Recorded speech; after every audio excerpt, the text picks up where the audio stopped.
Last week was our first playoff game, and my plaque psoriasis was so itchy under all my gear. Sometimes just thinking about scratching could take me out of the moment. And then my doctor told me I could get clearer skin with a pill called Otezla. Otezla apremilast is a prescription medicine used to treat adult patients with plaque psoriasis for whom phototherapy or systemic therapy is appropriate. Otezla can help you get clearer skin after just 4 months. Okay, ready for the next game.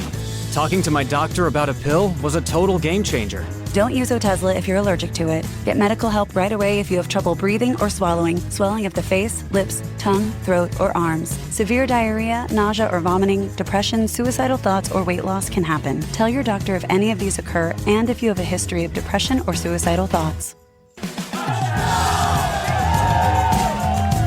Live in the moment. Ask your doctor about Otezla. Call 1-844-4-OTEZLA or visit Otezla.com for prescribing info about cost, and more. It's May. It's Friday. Spring is springing. So let's see what news is springing up to. Today in CityCast Las Vegas, I'm with education advocate Patricia Haddad-Bennett and our newsletter editor Rob Katchelreese.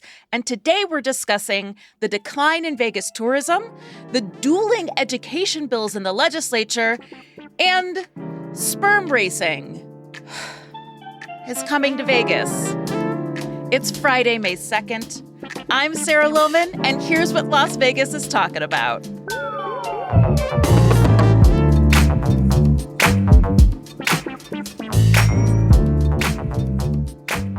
Patricia and Rob, welcome to Friday morning. Hey. Hello. Hello. All right, we got to do a little thing first. We're still in the midst of our spring membership drive, as you well know, Rob. I just wanted to I'm say, well aware of this, yes. You're well aware. Everybody knows. Listen, it's just a couple more days left. We just want to say, becoming a CityCast Las Vegas neighbor, it supports the podcast, yes, but it also supports Rob's newsletter, which is so precious to our community. Go to membership.citycast.fm. Rob, why does our membership program matter to you? Well, I think you just nailed it, because what we do is a daily newsletter. We do a daily podcast, and we are the only people doing this in Las Vegas on a full-time basis. Every day, Monday through Friday, spare holidays, you're getting a newsletter in your inbox. You're getting the podcast that you can listen to on whatever your streaming platform is. Yep. And both of those are free. And those will continue to be free. And that's why the membership is so important. You don't have to pay for it, but if you want to send a few dollars our way to show your support and make sure this keeps on going, especially right now when there's so much questionable influence in news journalism, it's so important. And it's more important than ever right now. Our producers do not let us be questionable, that is for sure.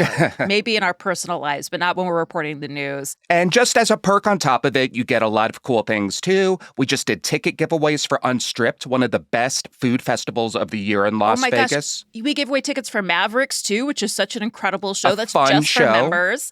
And if you love Rob's newsletter already, if you're a member, you're going to start getting a Monday extra events blast with stuff going on in Las Vegas. So I've always loved our curated events at CityCast. Even before I worked here, honestly, that's what I've relied on. So it's a really amazing perk. Right. And a coffee mug. If you sign up this week, you get a coffee mug. And also, Sarah, I don't even know if you know this or not, but we're going to show off our most embarrassing baby photos.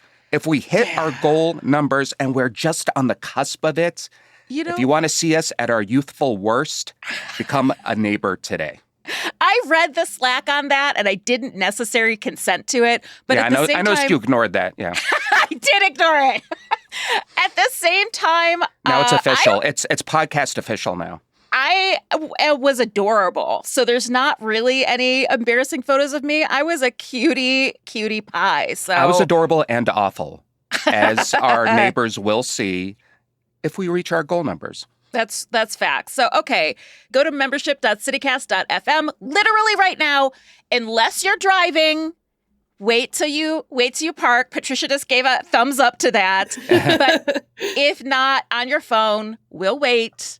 And I'm also looking forward to meeting you at a Future Neighbors event. Right. And you get to listen to the podcast without ads. You get to come to special events. There's all kinds of stuff. Ad-free listening, honestly, is always a sell for me.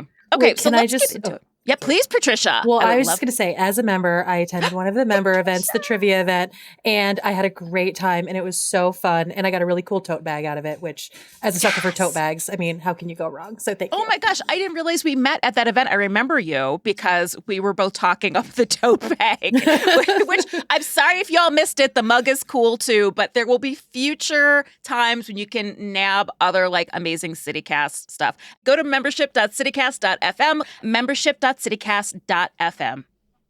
So moving to the news, we do have a hot headline this week, and it is a very silly one. I don't know if you two caught the news, but there was a double rescue from the Las Vegas Fire Department. Rob, I know you heard this story. Patricia, have you heard it? I don't think so. I saw the photo. Oh my God, the photo is now my desktop photo. Okay, so this is from the Las Vegas Review-Journal. A woman who is attempting to rescue a cat that had been stuck in a tree for 4 days needed an assist herself from the Las Vegas Fire Department. The unit worked to rescue the woman first, who was about 10 feet off the ground, and then they got a ladder out and were able to rescue the cat successfully. I would have gotten the cat first. Fair. I mean, the cat had been up there way longer. It happens, you know? I think the woman did this to herself. Patricia, you look scandalized. No, I just feel like, you think that it's really easy to climb a tree because you did it when you were a kid, and then you get halfway up there and you're like, uh-oh, how do I get down? So I feel empathy for her because I've also climbed a tree as an adult and felt like I should not be doing this. This is the wrong move. So there is a whole genre of Instagram and TikToks of like professional cat rescuers. So if you want to see some dudes scale a tree and rescue grateful cats, it's wonderful. Also, professional? There's money in this? I'm volunteer. Okay. I would say, but volunteer professional. Good deed. Especially like in the Pacific Northwest, the trees are tall. You know? That makes sense. But also just look up this photo of the cat being rescued because it is, I feel like it really embraces the cultural zeitgeist of the moment. It symbolizes society. We all need to be rescued right now. Yes, like a screaming cat. All right, Rob, I'm going to throw it to you because bad news, Vegas tourism is down. Speaking of needing to be rescued. Right? We've already been talking about this a little bit. We actually did a whole episode about Canadians canceling their trips to Las Vegas, which is happening in a big way. Right. So there's a new study. Please tell us more. So, we've been kind of seeing the signs of this, especially with international travel, with Canadian tourism to Las Vegas, which is such a big part of Las Vegas because they're just right up there north of us. But now we got some more numbers in. The LVCVA, the Las Vegas Convention and Visitors Authority, released a report this past week, I should say. And we had 3.39 million people visiting Las Vegas in March. Okay. Sounds like a lot of people, right? Yeah. But that's actually down nearly 8% from the same month last year. That's quite a drop. And hotel rooms, we had an occupancy of about 82.9, 83%. That sounds pretty good too, but that's down about 2.5% compared to last year. And as you know, with these casino resorts, every stat matters, every figure matters, every percentage matters. And this is coming in March, which is not a slow month for Vegas tourism. I mean, if you look at March, spring break, right? You got spring break, you've got March Madness, you got all kinds of expos, you've got St. Patrick's Day, which fell on a Monday, so you had St. Patrick's Day weekend. March Madness is the biggest betting period of the year for sports books in Las Vegas. So it should be a good month for us, and the signs are starting to say that Vegas tourism is softening. And there are other numbers, too. There was a 4% decline in passengers at Harry Reid International Airport. Wow. Even the numbers. Did you know they count vehicles at the border? The Nevada-California border? Oh, so not the Mexican border. No, our real border with California, that country.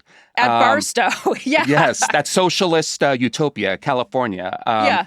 Yes, that's down 3%, according to the LVCVA. Casino numbers are down almost 5% in March compared to the same time last year. So this is coming at a time where there's just uncertainty in international travel in general. There's uncertainty with tariffs. Some people believe there's a recession on the way. Inflation is still not under control. So there's all these question marks. And coming at this time, and the numbers in Vegas are kind of backing up the uncertainty. And this could be the big story of the year because this is our big industry here in Las Vegas. Tourism. Yeah. I mean, let's not disregard that some people feel unsafe coming in and out of the country, right? So as far as international tourism, we talked about Canada, but like tourism from the UK is also a big part of Las Vegas too. Yeah, I think there's a little bit of a protest element involved, especially with Canada. I mean, if you just saw what happened with their election, one of the big reasons that outcome was a certain way was because they're protesting the Trump administration. And some people are going, well, you know what? I might fly down to Vegas. I might fly down to another destination in the U.S. And guess what? I might just go somewhere else instead. I might go to Europe. I might go to Asia. I might spend my dollars elsewhere. Well, and I think the domestic travelers also, right? Everyone's kind of looking at their pocketbooks thinking, you know, how much should I be saving now based on the uncertainty? I think about, you know, like business travel as well. Companies are kind of looking inside saying, all right, what is it worth to spend money on right now? And I think everyone, like we're seeing the impacts of so much of that uncertainty. And I think overall it also cuts at, right? We're talking about our state budget and, you know, there's no additional money that's being projected for this upcoming biennium. It's looked to be stagnant. And so obviously our tourism and our tax base there with room tax and live entertainment tax, like those things are all impacted when, you know, we see visitorship, is that a word? Visitorship? When we see visitorship go down. No, I think you absolutely nailed it, Patricia, because Las Vegas has actively given away its reputation as a value destination. We're now considered a luxury destination where you're going to spend a lot of dollars. And if you're entering a year with an uncertain economy, you're going to think about, okay, where can I stretch my dollars the most if I'm planning a vacation in 2025? And it goes beyond that, too, because if you think about Vegas, does it feel like a convenient vacation destination at this time? I mean, you hear stories about, you know, layoffs. You hear stories about getting a little bit less for your dollar. You see videos go viral, people waiting to check in for hours at certain hotels. You hear stories about, you know, the resort fees, the parking fees, the nickel and diming, that little moment of terror where you put maybe your insulin in the hotel refrigerator and you're going to get charged because you accidentally bumped the mini bottle of tequila. It's all these little things. Like people getting charged to talk to a real person. Yes, like all these things. And, you know, it's just like, is Vegas fun for vacationers at this point? Or do they just kind of go, you know what, it feels like a hassle. This is a congested, busy place. Sometimes I go there and there's a big grandstand in front of the Bellagio fountains I want to see. There's construction everywhere. It's calling out F1, Rob. Yes. Is the fun outweighing the financial cost? And I think that's a big question that Vegas is going to grapple with this year. You know, and it's Patricia, it's interesting you mentioned the live entertainment tax. We actually just covered that last week because we were talking about Ticketmaster fees. But like, you know, the taxes on the tourism and gaming industry is what makes our state tick, right? Like that funds education and roads. And it's a reason we don't have a state tax. So I am newer to Vegas. I've only been here coming up on 4 years now. You know, I wasn't here during the pandemic. I wasn't here for 2008. I know the times were rough. So from those of you with experience, like what did the worst times look like? And what do we expect? How do we avoid it? How do we prepare? What do you think, Patricia? So I was just sort of gaining social consciousness, you know, in the Great Recession. I was, you know, in high school, not to date myself. I know, I'm sorry. And, you know, I remember things being real tight. I remember my dad getting another job. In addition to the one that he already had. I remember things going into overdrive and things being really strapped. I remember their property value just diving to the ground and it really taking a long time to get back up, you know, to get out from underwater on that piece. But I will say, you know, what feels different, and I think 2020 was different when everything shut down because we were all having this collective experience together. And so like when the strip was literally shut down and you could ride your bike from one side of the boulevard to the other because there was no traffic, like that was kind of cool and unique and novel, you know. notwithstanding the fact that the industry had shut down as a whole, but we were all sort of experiencing that together. I think this moment in time feels a little bit more like 2008 or even its own new thing where everyone is dealing with it and experiencing this crunch a little bit differently. And that feels different. Like if you don't have a couple extra dollars in your pocket, maybe you're not coming to Vegas for the weekend like you used to.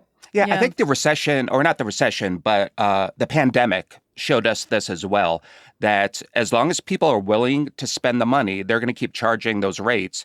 And once the spending goes down, like we saw in the pandemic, free parking returns, the resort fees go away.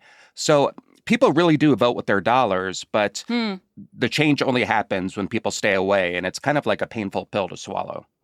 So there could be positive changes. Go ahead, Patricia. You want to add to that? Well, yeah, I wonder if this is so much a bellwether of a larger trend or if this is just a moment in time. Also, when we think about like this time last year, we were just getting over our Super Bowl hosting hangover, which had such a big boost. And so I don't want to be too pessimistic about what these numbers show as much as saying like, okay, this is something that we should all be mindful of. Especially as we're planning for the future.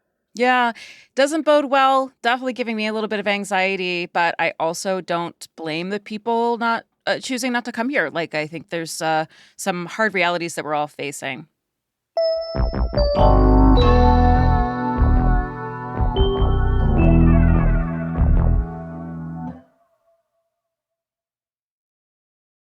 Ready to win Mother's Day as the best gift giver in the family? Give the moms in your life an Aura digital picture frame preloaded with decades of family photos.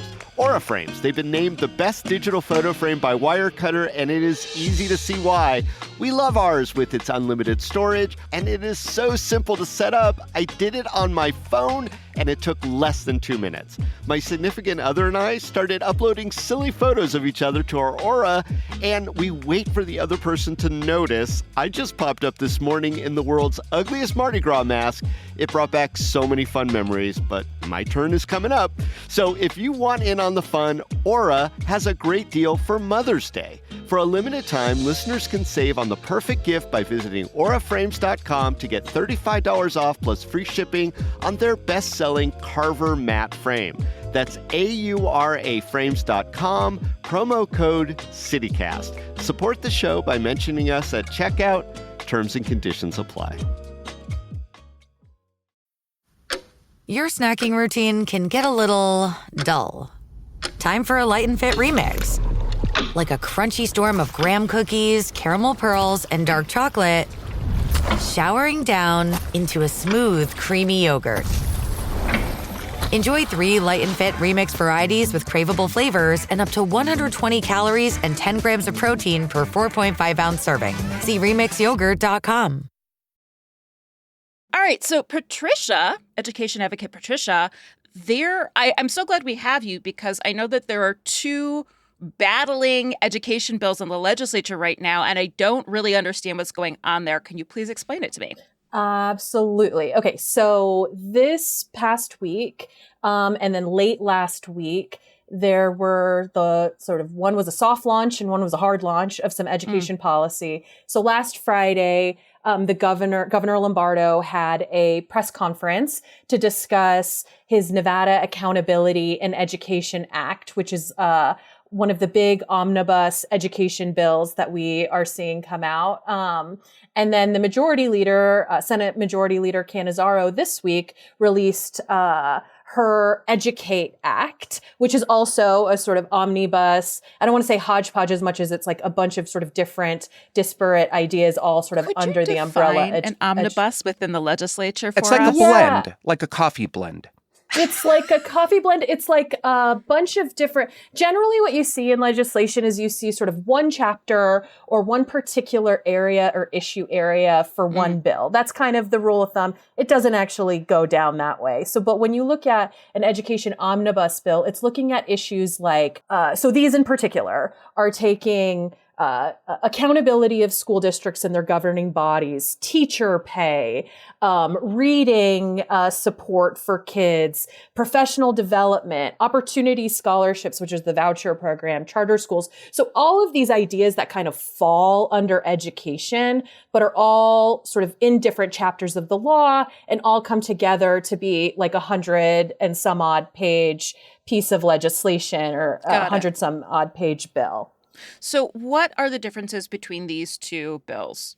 At this time, the governor's bill language has not dropped, but he did a press conference and sent out some more details about sort of what all is included. So without knowing the particular sort of line item changes that he's looking at, but comparing those ideas to what the Senate Majority Leader's bill includes in it, there's actually not a ton of daylight between the two. They're both really looking at some of the same ideas of governing boards being held accountable. So that's like the board of trustees saying, okay, when kids graduate, they're going to be able to do XYZ things. If kids are graduating and aren't able to do those things, who do you hold accountable, right? So they're both proposing governing boards, but just in different ways. And then, in addition to that, grants for reading programs. So read by grade 3, right, is sort of what it sounds like. This idea that if kids are reading by 3rd grade, they'll be able to be successful through the rest of their school career and on into their life. So everyone agrees that it's super, super important that kids can read by that age. What do you do about that? One of the bills is proposing professional development and funds to organizations in our community, for-profit and nonprofit, that can provide tutoring services. The governor's bill is looking at providing funds to families so they can go seek those tutoring services out, themselves. So again, it's putting money into that, but it's just a different direction that it's getting pointed in. Is the issue of charter schools where there's kind of some daylight between these bills? So a little bit. There's some different pieces around charter schools. One is looking at, so in the governor's bill, they're really talking about funding parity and funding equity. So right now, the way that the education system is funded, charter schools, which are public schools, do not get access to facility funds. So funds for the school building. School districts are able to get that through the ability to bond or to take out a loan, right, within their county. Now, the governor's proposal says parity, so I imagine facilities funding, perhaps some things around teacher pay as well. While the majority leader's bill, as we can see so far, takes a look at the State Public Charter School Authority Board that oversees some of the charter schools in the state. So recomposing some of those memberships, and then also looking at some of the requirements for what those applications look like and diving a little bit deeper, providing a little bit more information. Rob, we actually had a conversation recently about that charter schools have seemed to become like a conservative talking point, right? Like what's the vibe check there? Yeah, I mean, it's interesting because something that caught my attention with the governor's bill was, you can direct the money for students to go to charter schools, but they can also choose other public schools. Like if I want to go to one on a different side of town, as long as I can get there, that works as well, doesn't it, Patricia? Yeah, so that's really looking at this idea of open enrollment. So if you think about probably I would assume how you guys and how I went through the system was, where's your house? And you have a zone. There's like a zone that you would go to proximal to your geography, and that's the school that you're assigned to.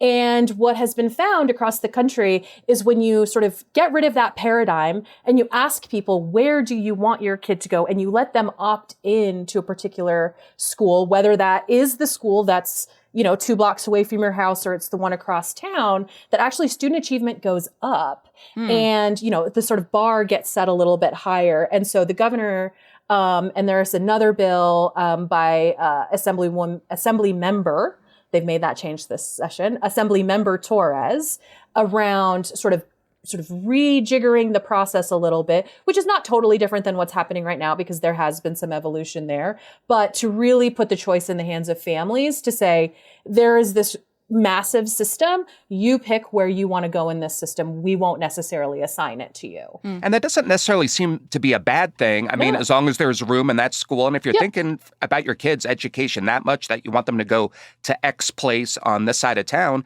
I think that's fair. But as Sarah was talking about, this has kind of become a hot button political issue. Conservatives have become very pro-charter schools. On the left side, they say, no, give equal attention to all public schools. And, there's arguments pro and con, but how did it end up this way?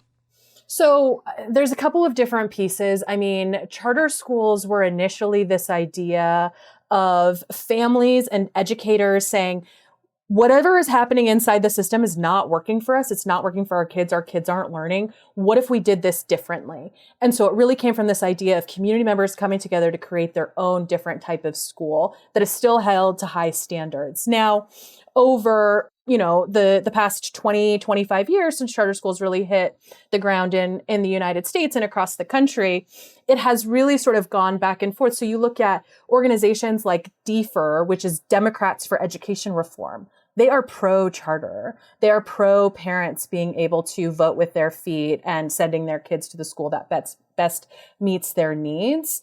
I think it has become very much it has become a talking point of the sort of right-leaning or the conservatives, because there's a couple of components around unionization, for example. So like in the state of Nevada, charter school employees may unionize. They just haven't. So Patricia, bring it back to these particular bills. Can you tell me what are the differing philosophies about education that are behind the governor's bill and the Senate Majority Leader's bill? Well, and again, I don't think that they are entirely different philosophies. I think that, again, they're looking at accountability. They're looking at support for teachers and educators. And then how do you make kids more successful in their early grades? So I really do think that they are very similar in philosophy of what needs to occur and what types of policies need to be focused on in order to, push things forward so kids are more successful. Again, I think it's really in the how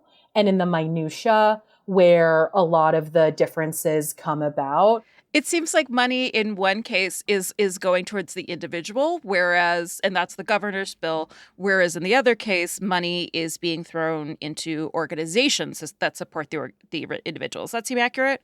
For the reading components, absolutely. And then, I think one thing, maybe the sort of biggest divergence, but even still is, has to do with opportunity scholarships and vouchers and this voucher program, where the Majority Leader's bill says, if you're getting these vouchers or if you're getting funding for this, if your kid is attending a private school using the tax credit dollars, then there needs to be certain assessments and there needs to be certain data and information that's shared with the state about that, where I think the governor is really looking at, continuing to protect that program and ensure that it sustains if it doesn't grow from where it is currently. So I think that's probably the bigger hot button controversy that really divides the two parties more than anything else in this bill. All right. Well, you'll let us know what happens and which one of these bills wins out. I will. It'll be some amalgamation of the two would be my prediction.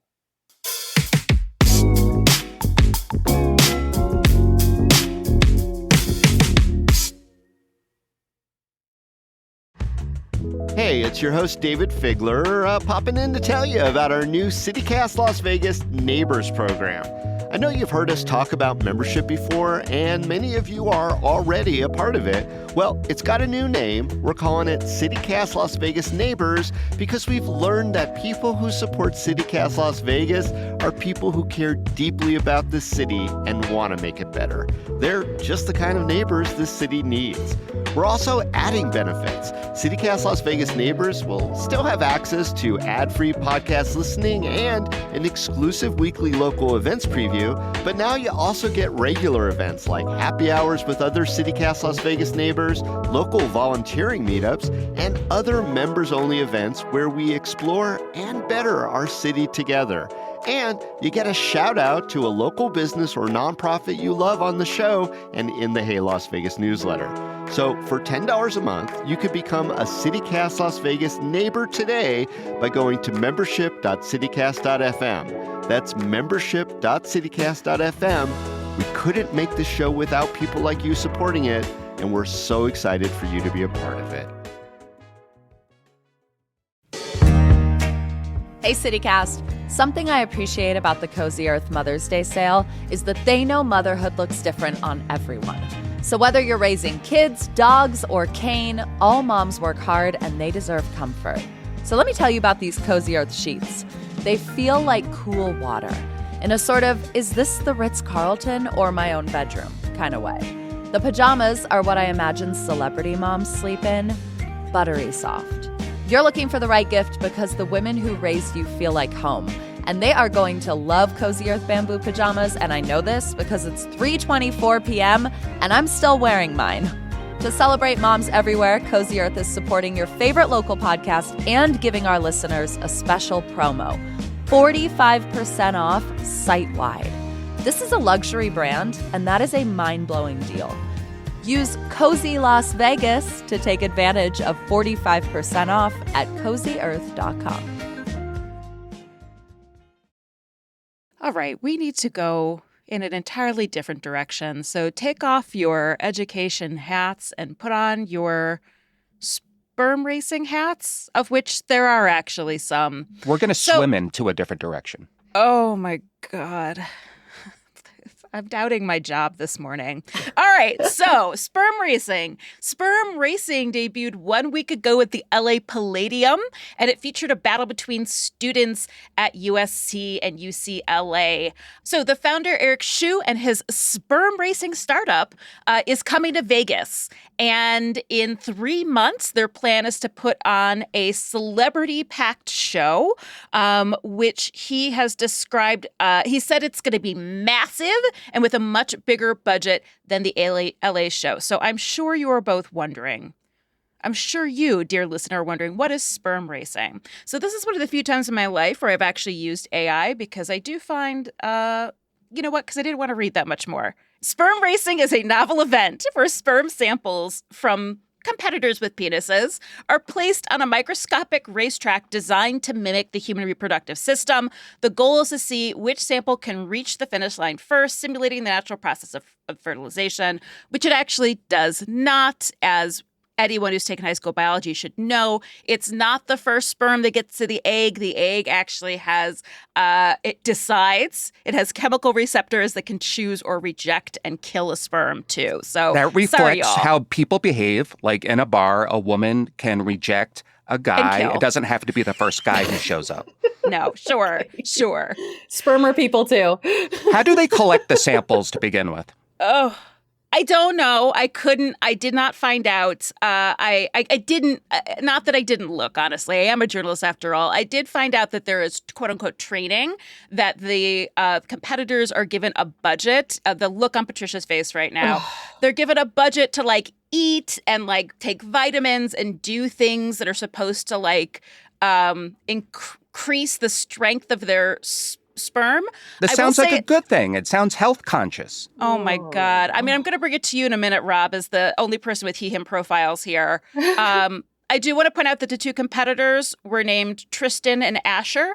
So this, I would say, is one of the most Gen Z things I've ever heard in my life.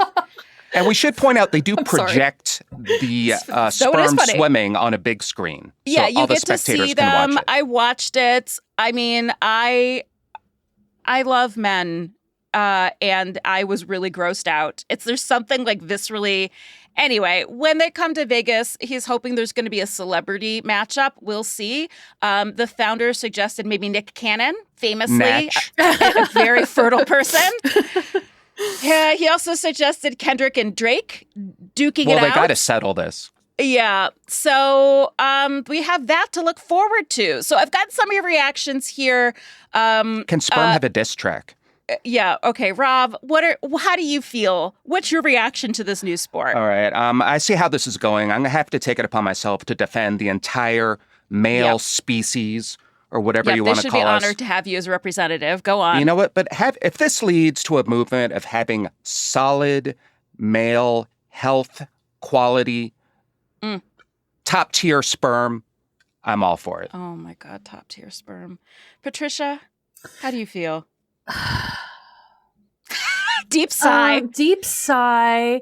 I think what I would say is like that we can't, complain about the state of the Vegas economy and people coming here and then yuck on this idea, I guess, from a purely economic, I don't know. But you know what? If this becomes the next hot sport and the next hot attraction in Vegas, we can have that tourism come back. People come watch sperm racing, and then we reverse the trends of tourism going down. It's all going to save us. I believe this. I mean, is this the craziest event that's come to Vegas? I'm not sure. I was trying to rack my brain. Slap fighting is definitely worse. There's and way more misogynist, I think. This is such a crazy. And more dangerous. This just feels like, where else are you going to have it? I guess it is the perfect place. As the reporter that covers our adult entertainment and economies beat, Vegas is the place for it. And no, the organizer did mention he wanted to see sperm racing at the Sphere. I don't think that's actually going to happen. Actually, I do support that. I appreciate the level of information that you guys have, because as I was sort of looking at this, I didn't want to Google or click any further because I just didn't want to ruin my algorithms forever I'm and here ever. For you. I'm here for everyone. I'm learning a lot as well about this.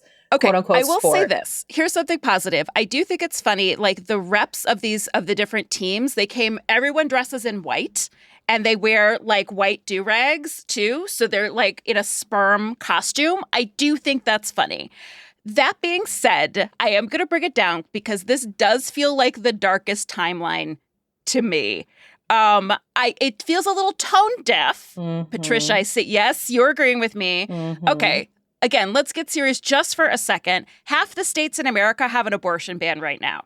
Trump just offered women just this week $5,000 if they get pregnant, that's enough money to raise a child on, and a medal if they have more than 6 children, just like the Nazis did, while, of course, taking away support for women who have children and calling them lazy unwed mothers. And taking away abortion care, which women who are trying to get pregnant need in case the pregnancy goes wrong. It is very dark, but that is where we are. And I don't feel super good about this. That being said, since we do need something to save our economy in Vegas, what is the next crazy sport that's coming to Vegas? Wrong answers only. I like to play a game called Beat the Clock, where you go down to the Strip. You try to see a dinner and a show within 3 hours so you can get free locals parking. Oh. Ooh. Again, it comes back to parking for Rob. It always does. Every single episode. I couldn't let you down, Sarah. That's fair. Mm-hmm. All right. I love it. Let's televise it. Patricia, what do you got for me? Okay, not totally different than what Rob was saying, but if you start a race starting on one side of the boulevard to the other, and you have to go through all of the casinos, find the exits, go over all of the pedestrian bridges, figure out how to cross, and get to the other side fastest, I would be there for that. That is a 4-hour journey. Are you allowed to train for that, or does it have to be someone who's never been to Vegas before? No, I think you can train. Maybe it's teams. Who knows? Maybe it's like the Amazing Race. Yes. Yeah. And there's obstacles. There's a slot, tournament that's happening in the middle with old women with cigarettes falling out of there. So that's your obstacle. It's a giant family walking so slow. Yes. I see. Yes. I see. Yes. We already have the best, most underrated sport in the world here. Mojave Max isn't even out of his burrow yet, baby. There is money on this. There are kids trying to win laptops over this. This is the first year that they've opened it up. This is bigger than the Pope, And word on the street is he's stuck in there because he's sharing his burrow. He's in some kind of throuple right now, and he's sharing his burrow with 2 other tortoises, and they haven't moved. So he's just bopping around in the back of this burrow until his roommates exit first. So this is excitement. Don't you think this is going to save us? Well, I think Mojave Max has been watching the news and seeing the state of things. And he's like, you know what? I'm good. I'm just going to roll over until next year. And I'll come out when things are a little bit better. Oh, and you know what? It's actually Mojave Max is actually a woman. So I'm sorry. Yeah. I'm sorry, Max. We're here for you. No sperm racing with Mojave Max. No, she's not interested, apparently. She wants to nap like most of us.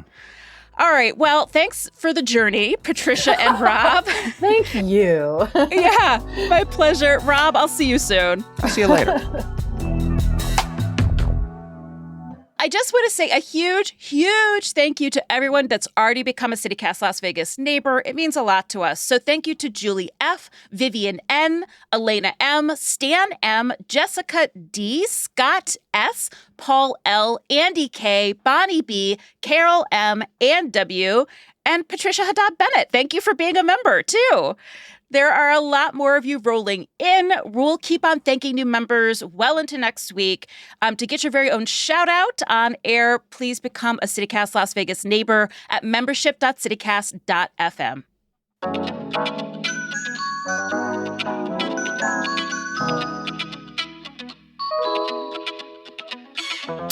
And that's all for today here on CityCast Las Vegas. Our executive producer is Sonia Cho Swanson.